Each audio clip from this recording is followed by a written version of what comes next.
Hello, welcome to my channel. I'm All Things Wrestling, and today I'm going to be reviewing WWE Raw 18th of November 2019. We kick off the show with WWE Raw Women's Champion Becky Lynch making her way to the ring.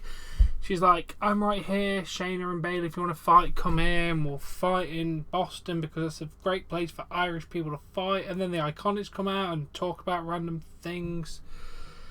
And they are the future, and Charlotte then comes out. And then they say, shall we team and beat them? And then Joe comes out and then goes to commentary, which is pretty cool, actually. The overall exchange between Charlotte, Becky, and Iconics were leading to a match. Peyton tries to break up the hold, but Becky with an exploder, and Charlotte hits the figure eight, and Billy taps out. Yeah, the match was one. Then after the match, Shayna Baszler, Jessamine Duke, and Marina Shafir attack the Iconics. Becky and Charlotte realise what's happening, so they return to the ring, go after them. Shayna kicks Becky in the legs a few times while Jessamine and Marina take care of Charlotte. The NXT women flee through the crowd, but Charlotte and Becky follow. Stopped by the security. Becky tries to go after Shayna in that, and then Becky punches one of the members of security. The attack itself can get a nice solid 7 out of 10. Especially that Becky punch was pretty damn nice, actually. I enjoyed that bit. But yeah, overall, it was a way to start it until the NXT women came out. Then Charlie Caruso's in the back with Zack Ryder and Kurt Hawkins. She reminds them that they earned a tag title match in the tournament, European tour. Zack said they're preparing for tonight. The Authors Paint show up, get in their faces, they attack Kurt Hawkins and Zack Ryder, and then they say something before they leave, probably in their native tongue, what they've been doing lately. Okay, they attacked somebody, fair enough, 5 out of 10. Then the OC make the way to the ring. AJ wants to tell everyone something. He would love to defend the championship against Humberto, but Humberto disrespected him last week. Luke agrees, when you disrespect one member, you disrespect all of them. You will face Carl Anderson tonight. They were already the best tag team in the world and they have a trophy to prove it. Tonight, Humberto will be taught a lesson. During the match, the Street Profits make their way to the ring to give Humberto some support. Anderson with an inside cradle, but Ford rolls over Humberto to get the 3 count. Humberto wins. The match was, 1.5 out of 5. Wasn't that great. Then Charlie Caruso's there with Seth Rollins. She asked about what compelled him to put his spot on the Survivor Series match against Andrade. Seth said his leader will not back down. He has been here for 7 years and never back down. This is his city known by champions. He says that the Patriots have a quarterback that many people want to see fail. Seth says Andrade is talented and he respects Andrade for what he's done here and in Mexico. This is not Monday Night Andrade, this is Monday Night Rollins, and he'll prove it when he burns it down. Yeah, great. 5.5 out of 10. Did what it needed to do. Rollins can actually talk now and again. We then go to Charlie with some breaking news.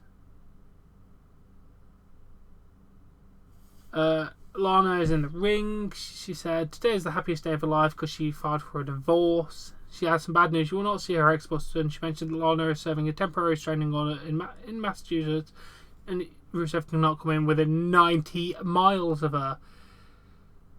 She says 90 days, and she said, I love when Rusev, when Lashley corrects me, it's 90 feet. I want to be with Lashley forever. Cringe. But it's still entertaining. I don't know why. I generally don't know why. Bobby Lashley is having a match against No Way Jose. he sends him into the mat, spinebuster, and then a master lock / full Nelson, and he passes out, and then they kiss. Bobby Lashley and Lana kiss, not Lana and not Bobby Lashley and No Way Jose. Match is nothing. Not going to rate it. Let's move on. Then we have Andrade versus Seth Rollins. Rollins missed the springboard knee, but Rollins with an enziguri and a Falcon Arrow for Miracle. Rollins goes up top, and the Lucha House Party push Rollins off the top. The referee calls for the bell.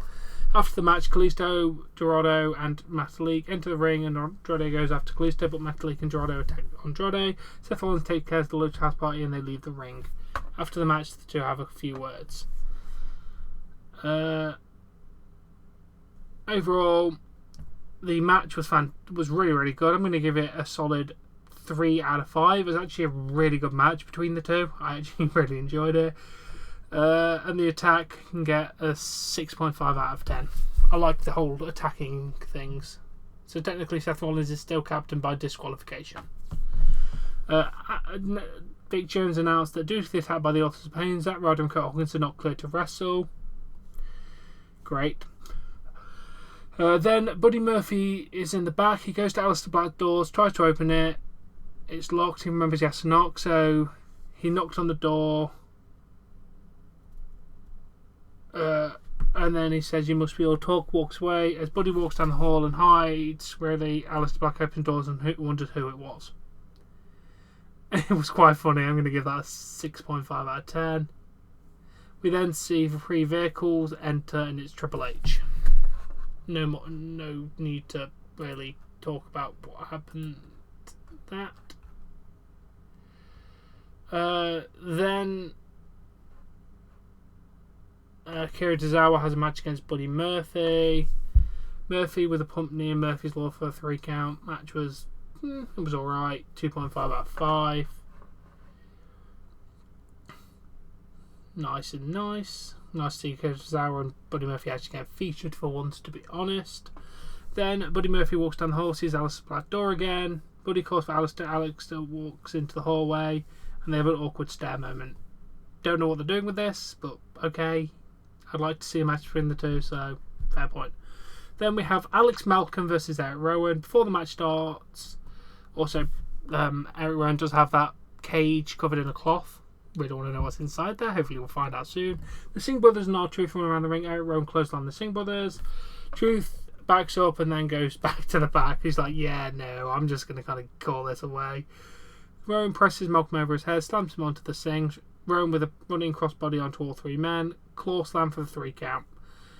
And then he takes his pet and goes to the back. Not going to rate it because it was just an enhancement talent match. But anyway, good win for Eric Rowan. Then we go to Kevin Owens versus Drew McIntyre. Owens hits a stunner. He's unable to take advantage, and then Triple H comes out. The actual match, there was no finish from what I can tell. There was no finish to the match. The match overall was good. A 3 out of 5 again. It was a pretty good match between Owens and McIntyre. Then Triple H asks for water. We see the Forgotten Sons, Damian Priest and Dominic Dijakovic down in the ringside. Hunter gives Owens the water and talks about how he trained in Madden with Killer Kowalski. He then trained in the Boston Garden many times. You legitimised NXT. You were taking NXT and you probably didn't want to leave NXT. You were taken by people who didn't understand you and didn't want you. You're too talented, too smart, and didn't fit the mould. Kurt Angle fired you. Shane McMahon fired you. Then you looked in the eyes and told you don't belong here. I like that. I see a guy with a great in-ring IQ. You see, he sees a man who is as good as he thinks he is. This guy doesn't fit the damn mold, and I love it. You guys are wondering why they're here. They're not an ultimatum. It's just to ensure that they can have a conversation. They're not here to attack you. Isn't it wrong that these guys came here for you so that we can have a conversation? Everyone in the back, your teammates are in the back, and any of them are here to help you. They don't give a damn.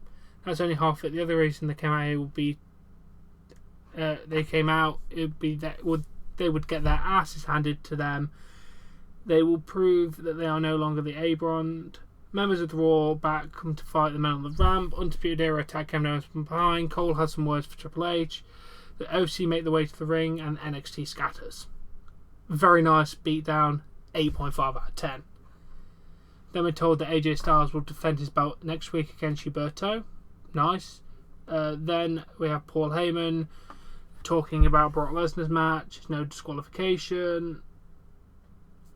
It's either going to be a miracle or massacre at Survivor Series. It's not going to be a quick match. It's going to be a massacre. Ray is then introduced.